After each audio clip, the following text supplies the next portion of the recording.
Hey ladies and gentlemen, this is Carmine Sabia for Explain America, and independent Senator Bernie Sanders of Vermont, who does caucus with the Democrats.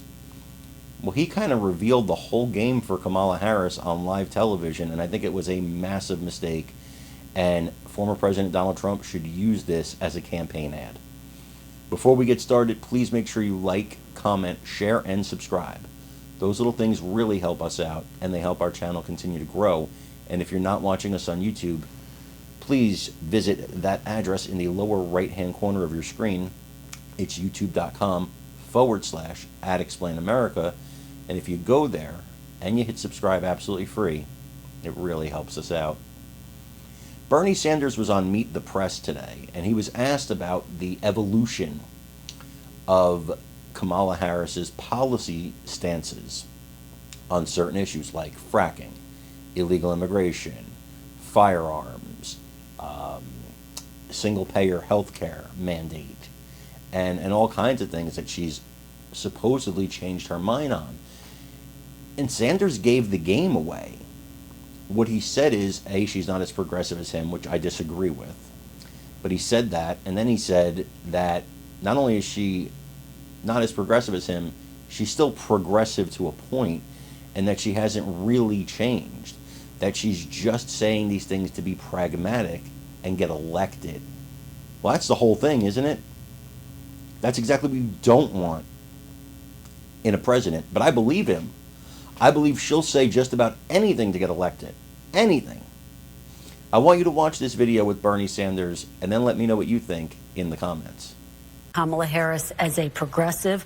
She has previously supported Medicare for all. Now she does not. She's previously supported a ban on fracking. Now she does not. These, Senator, are ideas that you have campaigned on. Do you think that she is abandoning her progressive ideals? No, I don't think she's abandoning her ideals. I think she's trying to be pragmatic and doing what she thinks is right in order to win the election.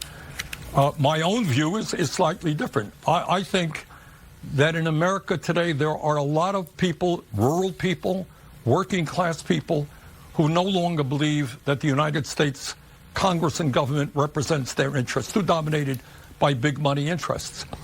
So I think that there is something wrong personally when we are the only major country on earth not to guarantee health care to all of our people, despite spending twice as much per capita. That is why I support Medicare for all. She does not. She has another approach toward moving toward universal health care. But again, I think on issues like expanding Medicare, by expanding Social Security and lifting the cap on taxable income that the rich put in so we can raise Social Security benefits, the need to raise the minimum wage from a starvation 7.25 minimum wage to a living wage. I think if you campaign on those issues, raising taxes on billionaires, you know what? She's going to win, and I think she could win big. Well, let me just ask you then, big picture, do you still consider Vice President Kamala Harris to be progressive, Senator? I do. Look, she is not where I am. But I think, for example, when she talks about making the child tax credit permanent, and, you know, we did that in the American Rescue Plan. We lowered childhood poverty by 40%. Kristen, we should not have, as the richest country on earth, one of the highest rates of childhood poverty in the world. When she talks about building 3 million units of affordable housing, that's a big deal because we have a major housing crisis in America. You know, when she talks about passing the PRO Act to make it easier for workers to join unions, that's a big deal because we have to expand the union movement so the workers get decent wages. So yes, her views are not mine, but I do consider her progressive.